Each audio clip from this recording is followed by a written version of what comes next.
dear students, welcome back to my class. In the series of learning programming in C, in the previous video we have learned many things about functions. We have seen what is function and the different parts of function, that is declaration, call, definition, different types of functions and examples on that, recursion, call by value, call by reference, and we have also seen how to pass array to function, strings to function with example and execution.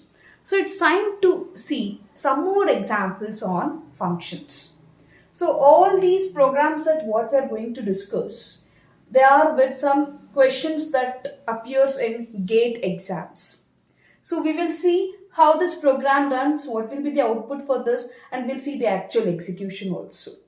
So those who are new to my channel, please subscribe to my channel and click on the bell icon so that you can get the notification of all the new videos. And if you like the video, please click on the like button and share the video to all your friends. So here we have the complete program, and this program, a very simple program. It looks like simple program. We will see how it is going to work, and this is one of the questions that appeared in GATE exam. Okay. And you may observe here one thing, we have defined the function above and main function below. So we can also write like this. So you can just observe one more thing here, there is no declaration, you have definition part and you have the function call part. So when we define it before the main function, we need not require any declaration. Okay, so here we have the function name as jumble and it is taking 2 arguments. This is what the function definition part, this is what the main function.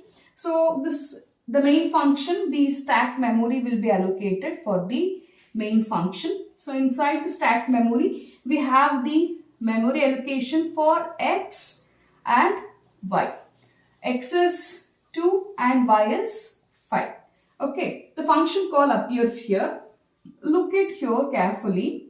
The function name is jumble and I am passing 2 arguments. Just observe this function call. Actual arguments I am passing as y and x. So what is y? It is 5. And what is x? It is 2. So here as soon as the function call encounters, the control will be to definition part. So let me have the function. So this is the main function memory and this is what the jumble function memory, and here I am receiving the, look at here, I am sending y and x, but here I am receiving with, this is actual argument and this is formal argument, and formal arguments receiving the copy. So the copy of 5 and 2 is being received with x and y. So here in the function definition header, x is receiving how much? X is receiving 5, right? And y is receiving how much? 2. See, don't get confused with the y and x that what we have in the main function. They are local to this stack. This is local to main function. They are allocated in the stack memory of main function. And in the subfunction stack memory, so in the stack memory of subfunction. So stack memory of main function is different and stack memory of the subfunction is different. So here I am using these formal arguments to receive those values formally. So x and y are created newly. So x is receiving 5 and y is receiving 2. X and y of the subfunction is different. X and y of this main function is different. That you should know because we have seen many examples that you should keep in your mind carefully. Okay. So I am saying y and x, that argument, see arguments aspects we have discussed. What the arguments aspects talks about? It talks about the number of arguments, type of arguments and order. Number of arguments, type of arguments and order of the arguments. Number of arguments 2. Type of the arguments, both are of integer type. Order, first one also integer, second one also integer, but I am interchanging. I am passing y as the first argument and x as the second argument. That carrying the values to the function, you must be very careful. Okay. So the variable, the formal argument x is receiving 5 and y is receiving 2. So now we need to get inside this function. We need to have the variable x here. A new variable x is created for the subfunction, and I'm computing this. I said 2 into x plus y. 2 into x. X is how much? It is 5.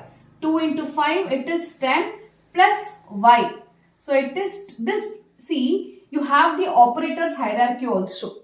So we need to follow the hierarchy of the operators, multiplication first and then addition. So 2 into 5 we need to do. So it is 2 into 5, it is 10 plus, what is the y value? It is 2.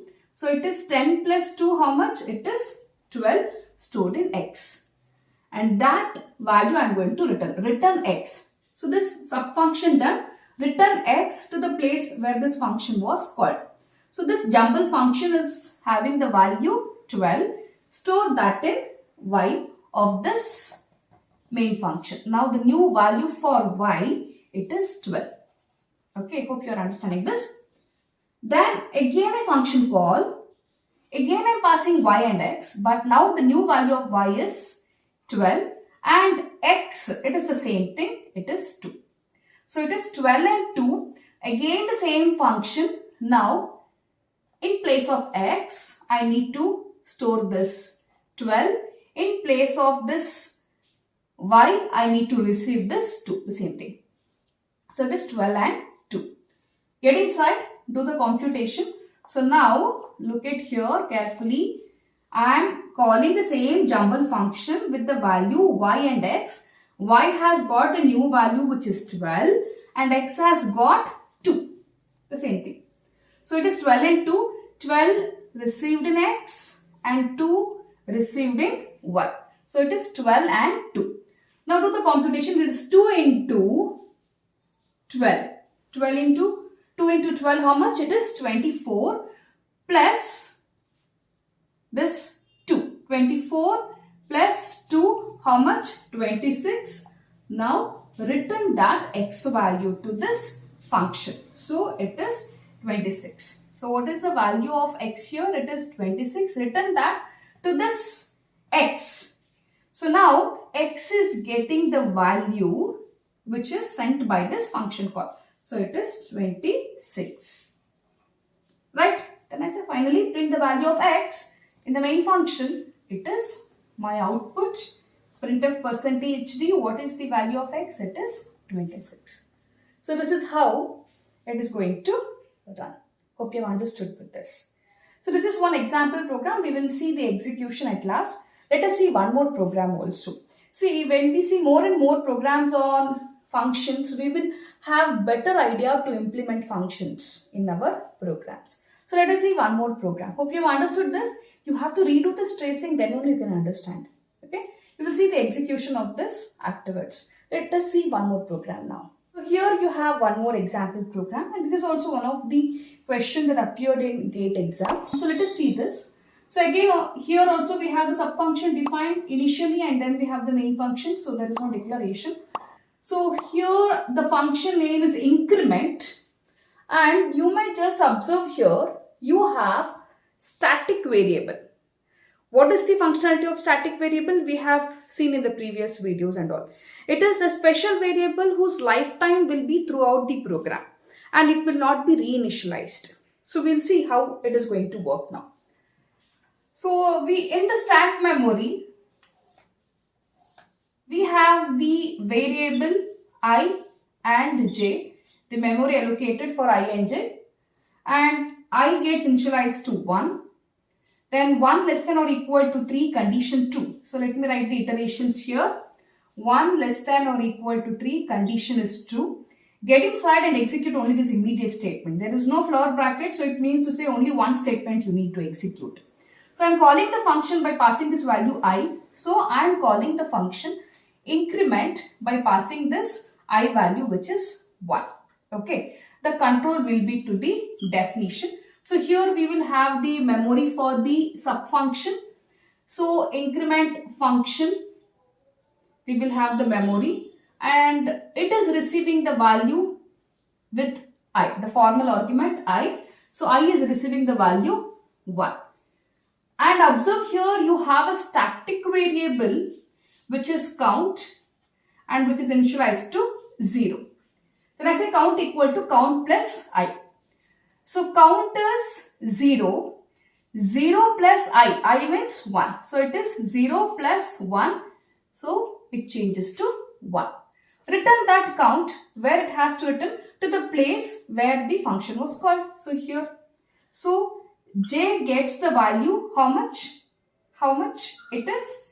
The incremented value here we increased and count I am returning. So it is 0 plus 1, it is 1. Return count means return 1. So here for this function call j, here I get the value 1. Again take a loop progress, I gets increased. Now check the condition. It is 2 less than or equal to 3, yes, condition true. Get inside and execute this immediate function, again call the increment function. Increment function, then pass the value of I, it is 2. Again get back here. Now I is receiving the value 2. I is receiving the value 2. So I am calling the increment function by passing the I value. So here I is receiving the value 2. Then the static int count equal to 0 will not be reinitialized. As I said, static variables will not be reinitialized. So here when I come back from this function call, the value of I will be vanished because it is normal formal argument. But static is a special variable whose value will not be reinitialized and its lifetime will be throughout the program. So now this count value will not be initialized to 0, it will be 1 itself. It is 1 plus I value means it is 2. 1 plus 2, it is 3. Return that 3. Okay, now the j value is 3. J value is 3. Again get back, I gets increased. It is 3 less than or equal to 3. Yes, condition 2. Once again call the function with the new value of I. What is the value of I? It is 3. So call the increment function by passing the I value means 3. Get back. Now I is receiving how much? It is receiving 3. Now count will not be initialized to 0 because it is static variable. Its value is how much? It was previously how much? It is 3. Now I say 3 plus I value, it is 3. Okay, so it is 3 plus 3 how much? It is 6. Return that count. See, the count is static variable, so it is not getting reinitialized. Okay, so now return value j is receiving 6. So now j is receiving 6. Okay, so I is 3 here. So j is 6. You can also print I value if required.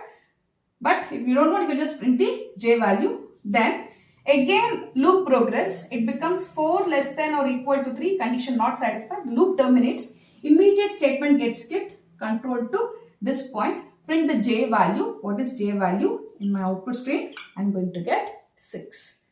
So like this, you must be able to analyze the programs on functions. This is also one of the gate question. And hope you have understood with this. So let us see the execution of this program. So here we have the program of this jumble program. So this is what the function definition part, and this is what the main function. So let us see the execution of this. Let's see the dry run. Let us see the execution. So it is 26. The answer is 26. So how we got 26? We saw that in the dry run. Okay. The next program, which is about the increment program. So I have saved that program. Let us open that. This is what the function definition, and this is what the main function. So here we have the static variable. So let us see what will be the output now. Save this. Control F9. See, the answer is 6. So this is how we make use of functions in C. So hope you have understood with these two examples. So see you in the next video. Till then, take care. Bye-bye.